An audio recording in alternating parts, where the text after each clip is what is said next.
Exercise 3.1 का question number 6 हम solve कर रहे हैं।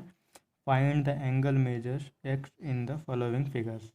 हमें इन दिए हुए फिगर्स में एक्स की वैल्यू फाइंड करनी है। एक्स की वैल्यू क्या होगी? एक्स की वैल्यू फाइंड करने के लिए हमें सबसे पहले क्या करना होगा, हम ये देखते हैं। हमें तो सबसे पहले ये फाइंड करना होगा कि इन फिगर्स के इन साइड में कितने डिग्री का एंगल, सम जो होगा उसका कितने डिग्री का एंगल होगा, कितने डिग्री का एंगल बनेगा कुल, यानी कि sum of the measures of all interior angles of a quadrilateral, वो कितना होगा 360। कैसे हमने निकाला, हम जानते हैं, हमने पहले फार्मूला पढ़ा है n-2 ब्रैकेट इंटू 180, ये यानी कि n-2 इंटू 180। इस फार्मूले से हम किसी भी पॉलीगन के इनसाइड में जो जितने भी एंगल होंगे उनका सम क्या होगा हम इस फार्मूले से निकाल सकते हैं, जिसमें n जो है साइड से हमारा। इसके बाद हम क्या करते हैं, हमारा 360 एंगल निकल जाता है। उसके बाद यानी कि sum of the measures of all interior angles of quadrilateral is 360। इसके बाद सभी को हम ऐड कर देते हैं, इसको इन सब का ऐड भी 360 ही होगा। यानी कि हमने लेट भी कर लिया है एंगल ए, इसको नेमिंग दे दिया, नाम दे दिया है हमने ABCD। तो angle A plus B plus C plus D equal to 360। A की जगह हमारा है 50 डिग्री, बी की जगह हमारा 130, सी की जगह 120 और डी की जगह एक्स, जो कि हमने इसमें पुट कर दिया। और उसके बाद इन सब का जो सम होगा वो 360 होगा। इसके बाद हमने इसको सॉल्व किया, यानी कि इसको सम किया तो 300 प्लस एक्स, फिर 300 को हम इधर लेके आए तो माइनस का 300 हो गया, और एक्स इक्वल टू हमने जब माइनस किया कैलकुलेट किया इसको तो 60 आ गया। ये हो गया, एक्स की वैल्यू हमारी निकल गई, ये हमारा है आंसर। ठीक इसी तरह हमें इस दूसरे डायग्राम में भी हमें एक्स की वैल्यू फाइंड करनी है, जिसमें एंगल हम इसको हमने एंगल पी लेट कर लिया जो 90 डिग्री का दिया हुआ है। एंगल ए है, एंगल ए एक्स है, एंगल 70 है, ये 60 है। ऐसा कि जानते हैं यह एक लाइन पर बना हुआ है ये दोनों एंगल, तो इनका सम जो होगा कितना होगा 180, जिसे हम कहते हैं लीनियर पेयर। एंगल पी यानी कि angle P plus angle A is equal to 180।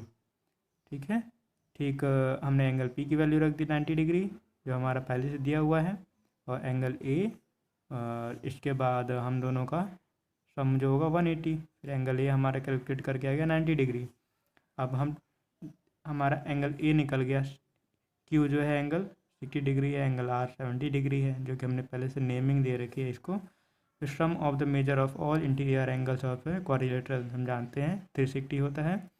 फिर हमने इन साइड के सभी एंगल्स का सभी एंगल्स को सम कर दिया, नहीं 60 plus 70 plus x plus 90, 60 plus 70 plus x plus 90, हमारा एंगल ए 90 आ गया। तो हमारा इनका सम जो है 220 हो गया, plus X is equal to 360। Calculate करके हमारा हम 220 को इधर ले गए और माइनस किया तो हमारा आया 140। ठीक इसी तरह से हमारा है सी भी ऐसे ही होगा लगभग। हमारे पास दिया हुआ है ये 70 डिग्री और ये 60 डिग्री, ये 70 है और ये 60 है।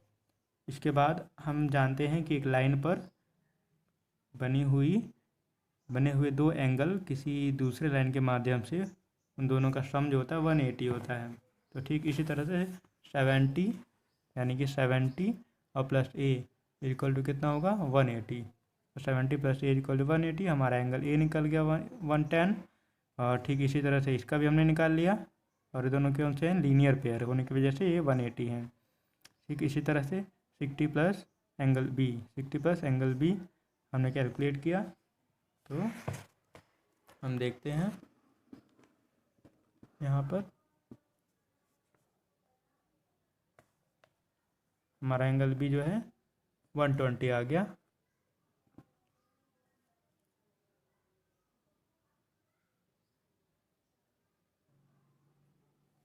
एंगल बी 120, फिर हमारा sum of the measure of all interior angles of a pentagon is 540। हम जानते हैं यह एक पेंटागन है और पेंटागन के इंटीरियर एंगल्स का सम कितना होता है 540। हम जानते हैं कि हमें इंटीरियर एंगल का सम कैसे निकालते हैं, जो फॉर्मूला भी बताया थोड़ी देर पहले, n-2 इंटू 180 का, उसी से ये भी निकला है। ठीक इसी तरह से हम इंटीरियर एंगल सम जो है 540 है, तो हमने इंटीरियर एंगल्स को सम कर दिया। 120 प्लस हमने निकाला है जो 110 plus 130 plus X is equal to 540। हमारा इनका सम जो आ गया 260 plus 2x is equal to 540। 2x हमारा यहीं और 260 हम राइट साइड ले गए, हमने ये कैलकुलेट किया 280 आया।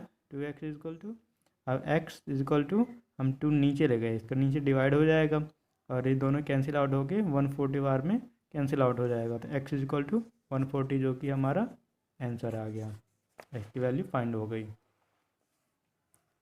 अब ठीक इसी तरह से हमारा क्वेश्चन नंबर डी भी ऐसे निकलेगा। Sum of the measure of all interior angles of pentagon. हम जानते हैं पेंटागन के इंटीरियर एंगल का सम 540 होता है। हमारे पास यह पेंटागन दिया हुआ है, पेंटागन के सभी साइड्स इक्वल होते हैं और सभी एंगल्स भी इक्वल होते हैं। जब साइड इक्वल होंगे तो एंगल्स भी सभी इक्वल ही होते हैं पेंटागन के, क्योंकि यह रेगुलर पेंटागन है और रेगुलर पेंटागन के इंटीरियर एंगल्स जो होते हैं सभी इक्वल होते हैं।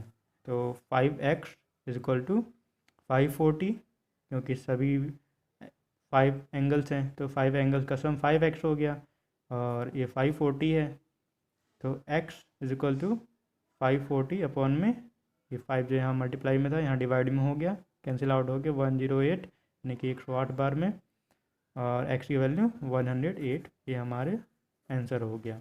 हम 550 कैसे निकालें, n-2 इंटू 180 के फॉर्मूले से।